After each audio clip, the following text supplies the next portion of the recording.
A cornerstone of our commitment to good governance and accountability is tackling corruption and eliminating waste. I promise to initiate inquiries and forensic audits into several critical matters of public interest. This war against corruption continues unabated. The Minister for Health is reviewing the Auditor General's report on the COVID-19 expenditures. After the review, the appropriate actions will be taken. The Sputnik V scandal is under investigation. The Minister for Finance has launched an inquiry into the collapse of indigenous banks and financial institutions. And make no mistakes, facts will be unearthed, culprits will be punished, and lessons will be learned. The Minister for Energy and Green Transition has commenced investigations into the PDS scandal. Deloitte and Touche is conducting an independent audit of the National Cathedral project. I expect their report by the end of this month.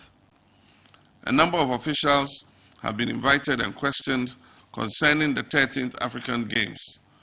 On April 30, 2025, the Attorney General filed 11 charges against the former National Signals Bureau Director General and others for various offenses. Charges will also be filed in the Accra Skytrain and the National Service Ghost Name scandal. The Office of the Presidential Advisor on Corruption will continue to receive complaints and reports regarding graft for onward transmission to the Attorney General, building on the success of the oral mechanism, which received over 2,000 complaints in just a few weeks.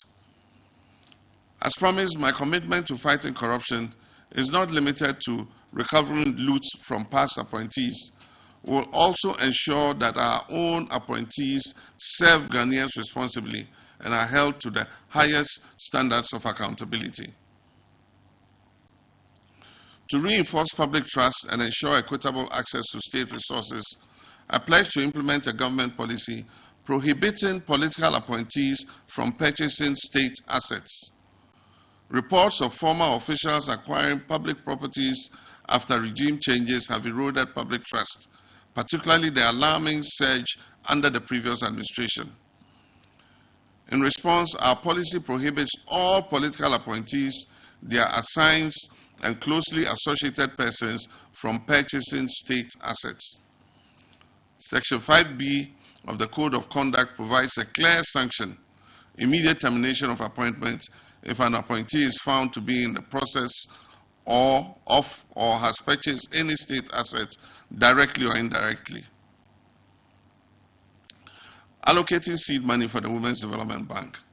We promise to allocate seed money to establish the Women's Development Bank to empower women entrepreneurs and promote economic inclusion.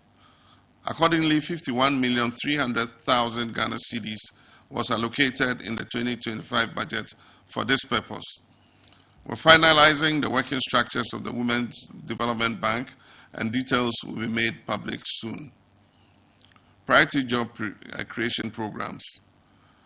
Job creation is a top priority for my administration. We promise to launch the Ejumara National Apprenticeship and 1 million coders program in the first budget. These programs are designed to stimulate youth employment, entrepreneurship, and innovation.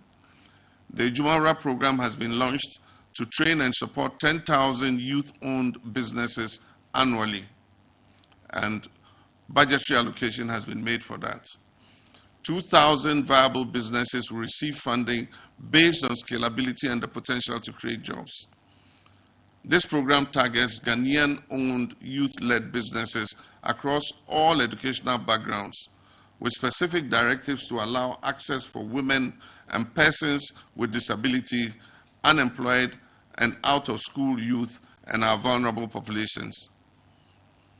Under the National Apprenticeship Program, the goal is to provide vocational training for more than 500,000 young Ghanaians over the next 5 years, beginning with an initial 10,000 apprentices. The beneficiaries will receive training in high-demand sectors. They will receive stipends and starter toolkits and certification at the end of their training. A dual apprenticeship model blending classroom instructions with hands-on training will be used. I've directed the prioritization of women. At least 45% of apprentices must be women, and persons with disability, at least 5% of trainees must be persons with disability and marginalized groups. The 1 Million Coders program is a cardinal initiative for a digitally inclusive, data-driven economy. 1 million young Ghanaians will be trained in digital skills for the business process outsourcing and KPO sectors. The pilot training began in the Greater Accra, Ashanti, Bono, and Upper East regions. The technology sector is a key pillar of Ghana's economic reset, and we're taking bold steps to equip our youth to be the future of work.